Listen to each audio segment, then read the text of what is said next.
Hello friends, welcome back to my channel. എൻ്റെ ഈ video കാണുന്ന ഓരോരുത്തരും സബ്സ്ക്രൈബ് ചെയ്യാൻ മറക്കല്ലേ.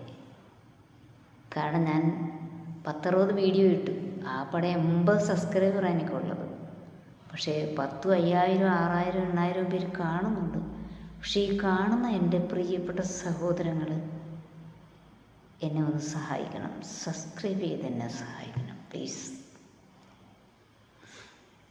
അപ്പോൾ നമ്മളിന്ന് പറഞ്ഞു വരുന്നത് മറ്റൊന്നുമല്ല, ആരാണ് നിമിഷപ്രിയ? നിമിഷപ്രിയ എന്ന് പറയുന്നത് നമ്മുടെ എല്ലാമെല്ലാമായ നമ്മുടെ പ്രിയപ്പെട്ട ഒരു സഹോദരിയാണ്. ആ സഹോദരിക്കൊരു വേദന വരുമ്പോൾ നമ്മളവിടെ അവരെ താങ്ങി നിർത്തണം. അല്ല, അവിടെ ജാതിയും മതവും നോക്കേണ്ട കാര്യമില്ല. തൊഴിൽ തേടി മലയാളിയായ യുവതി അവിടെ പോയി. ചില സാങ്കേതിക കാരണങ്ങൾ കൊണ്ട് ഇങ്ങനെയൊക്കെ സംഭവിച്ചു. പക്ഷേ തലാൽ മരിച്ചുപോയി. വർഷങ്ങളായി നീറിച്ചാവുകയാണ് നിമിഷപ്രിയ. എത്രയോ 2013 മുതൽ തുടങ്ങിയൊരു കേസാണ്.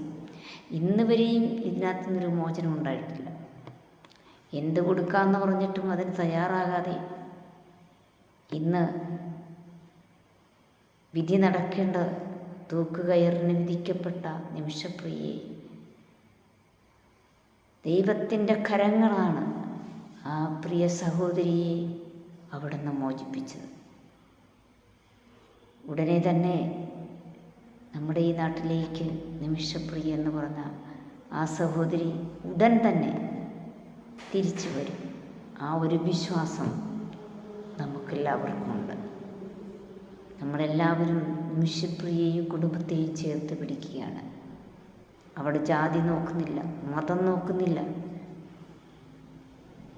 ആ ഉസ്താദ് അവിടെ പോയി ആ നിമിഷപ്രിയയ്ക്ക് വേണ്ടി തലാലിൻ്റെ കുടുംബവുമായി ചർച്ച നടത്തുകയും അവിടെ അവർ ദൈവത്തിൻ്റെ ഒരു ശബ്ദം അവരിലേക്ക് കടന്നു എന്നുകൊണ്ട് അവിടെ പ്രവർത്തിച്ചു. അവർക്കൊരു മാനസാന്തരം ഉണ്ടാകുകയാണ്. അങ്ങനെയാണ് പെട്ടെന്ന് തൂക്കുകയറിൽ നിന്ന് നിമിഷപ്രിയയെ മാറ്റിയത്. ഇനിയുള്ള അടുത്ത നടപടികൾ എന്താണ്? നിമിഷപ്രിയയെ അവിടുന്ന് രക്ഷിക്കുക. അതിനായി ആ പ്രായമായ അമ്മ, അതിന് നേതൃത്വം വഹിക്കുന്നവരെല്ലാം അവിടെ പോയി അവരുടെ ചർച്ചയിലെല്ലാം പങ്കെടുക്കുകയാണ്. പങ്കെടുത്ത് അതെല്ലാം വിജയപ്രദമായിട്ട് തന്നെ ദൈവം നിമിഷപ്രിയയെ നമ്മുടെ ഈ നാട്ടിലേക്ക് സന്തോഷത്തോടുകൂടി കടന്നു വരും എന്നുള്ളൊരു കാഴ്ച കാണാൻ നമ്മളെല്ലാവരും കാത്തിരിക്കുകയാണ്. പ്രിയമുള്ളവരെ, യമാൻ പൗരനെ കൊലപ്പെടുത്തിയ കേസിൽ വധശിക്ഷ വിധിക്കപ്പെട്ട് ജയിലിൽ കഴിയുന്ന നിമിഷപ്രിയയുടെ മോചനത്തിനായിട്ടാണ് നമ്മൾ ഓരോരുത്തരും പ്രാർത്ഥിച്ചു കൊണ്ടിരിക്കുന്നത്. അപ്പോൾ ആ പ്രാർത്ഥന ദൈവം കേൾക്കാതിരിക്കത്തില്ല. അവരുടെ കുടുംബം മുട്ടാത്ത വാതിലുകൾ ഇല്ല. വധശിക്ഷ റദ്ദാക്കണമെന്നാവശ്യപ്പെട്ട് നിമിഷപ്രിയയ്ക്ക് വേണ്ടി പ്രാർത്ഥിക്കാത്തവരും ഇന്ന് മുട്ടാത്ത വാതിലുകളും ഇന്നില്ല. അവർക്ക് വേണ്ടി ഇന്നെല്ലാവരും നമ്മുടെ ഈ മലയാളികളും മറ്റ് മേഖലകളിലുള്ള ആൾക്കാരും സന്നദ്ധ സംഘടനകളായാലും കേന്ദ്ര ഗവൺമെൻറ്റും കേരള ഗവൺമെൻറ്റും എല്ലാം ഇതിനകത്ത് ഒരുപാട് പ്രവർത്തിച്ചു. അങ്ങനെ ദൈവത്തിൻ്റെ ഒരു ശക്തി അവളിലേക്ക് കടന്നു വന്നുകൊണ്ട് നിമിഷപ്രിയയെ തൂക്കുകയറിൽ നിന്ന് ഒരു നിമിഷം കൊണ്ട് രക്ഷപ്പെടുത്തുവാൻ കഴിഞ്ഞു. ഇനി അടുത്ത നടപടി എന്ന് പറയുന്നത് നിമിഷപ്രിയ പൂർണ്ണമായിട്ടും അവിടെ നിന്ന് ജയിൽ മോചിതയായി നമ്മുടെ നമ്മുടെ ഈ കേരളത്തിലേക്ക് തിരിച്ചു വരുന്നൊരു വാർത്തയാണ് നമ്മളിനി പ്രതീക്ഷിച്ചു കൊണ്ടിരിക്കുന്നത്. അത് നടക്കും. അന്ന് പൂർണ്ണമായൊരു വിശ്വാസം നമുക്ക് ഓരോരുത്തർക്കുമുണ്ട്.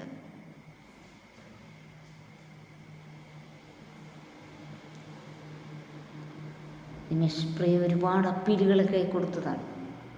പക്ഷെ അതെല്ലാം നടപ്പാക്കേണ്ടിയിരുന്ന ശിക്ഷ നടപ്പാക്കാൻ മണിക്കൂറുകൾ മാത്രം ബാക്കി നിൽക്കെ ശിക്ഷ മരവിപ്പിച്ചു എന്ന സ്വീകരണം യമനിൽ നിന്ന് പുറത്തു വരുന്നു.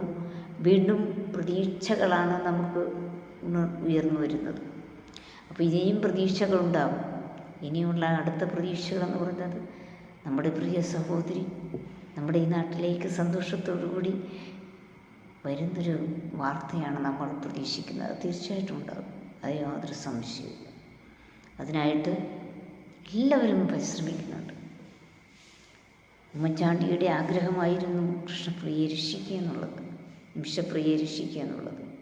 അതിനായിട്ടാണല്ലോ ഉമ്മൻചാണ്ടിയുടെ മകനും അതുപോലെ തന്നെ ഉമ്മൻചാണ്ടിയുടെ ഭാര്യയൊക്കെ ഗവർണറെ കാണുകയും അവരെ രക്ഷിക്കുന്നതിനാവശ്യമായ കാര്യങ്ങൾ നടപ്പിലാക്കണമെന്നാവശ്യപ്പെടുകയും അങ്ങനെ ഒരുപാട് പേര്, നമ്മുടെ മുഖ്യമന്ത്രി പിണറായി വിജയൻ സാറ്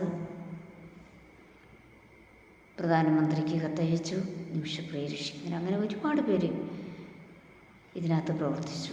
അവർക്കെല്ലാം നന്ദി നമുക്ക് ഈ അവസരത്തിൽ പറയണം. കാരണം ശരിക്കും പറഞ്ഞാൽ അവർ നമ്മളെപ്പോലൊരു മനുഷ്യജീവിയാണ്. നമ്മളൊരിക്കലും അങ്ങനെ ഒരു മനുഷ്യൻ്റെ വേദനയിൽ നമ്മൾ അവരെ തള്ളിക്കളയാൻ പാടില്ല. നമ്മളവരെ ചേർത്ത് പിടിക്കണം, ചേർത്ത് പിടിക്കുക, അല്ലാതെ തള്ളിക്കളയില്ല വേണ്ടത്. എന്ത് ചെയ്യാനാണ്? അവരുടെ ചില സാഹചര്യങ്ങൾ കൊണ്ട് അവരെന്തുകൊണ്ടാണ് അത് ചെയ്തതെന്ന് ആരും ചിന്തിക്കുന്നില്ല. ഒരുപാട് കാര്യങ്ങളുണ്ടാകും.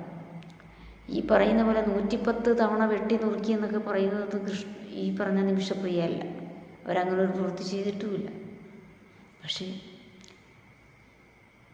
എന്തായാലും ഇന്നിപ്പോൾ ദൈവത്തിൻ്റെ കരങ്ങൾ അവരുടെ കൂടെ പ്രവർത്തിച്ചു. എല്ലാവരും അവർക്ക് വേണ്ടി പ്രാർത്ഥിക്കുകയായിരുന്നു. ശരിക്കും ആ പ്രാർത്ഥന ദൈവം കേട്ടു. ഇന്ന് നിമിഷപ്രിയയെ ആ കൊലക്കയറിൽ നിന്ന് രക്ഷപ്പെടുത്തി നിർത്തിയിരിക്കുകയാണ്. ഇനി അടുത്ത രക്ഷപ്പെടൽ എന്ന് പറഞ്ഞത് നമ്മുടെ കേരളത്തിലേക്ക് മോചിതയായി പൂർണ്ണമായിട്ടും നമ്മുടെ ഈ നാട്ടിലോട്ട് തിരിച്ചു വരുന്നൊരു വാർത്ത കാണാനാണ് നമ്മളെല്ലാവരും ആഗ്രഹിക്കുന്നത്. അങ്ങനെ ഒരു വാർത്ത ഉണ്ടാകുമെന്ന് നമ്മൾ വിശ്വസിക്കുക.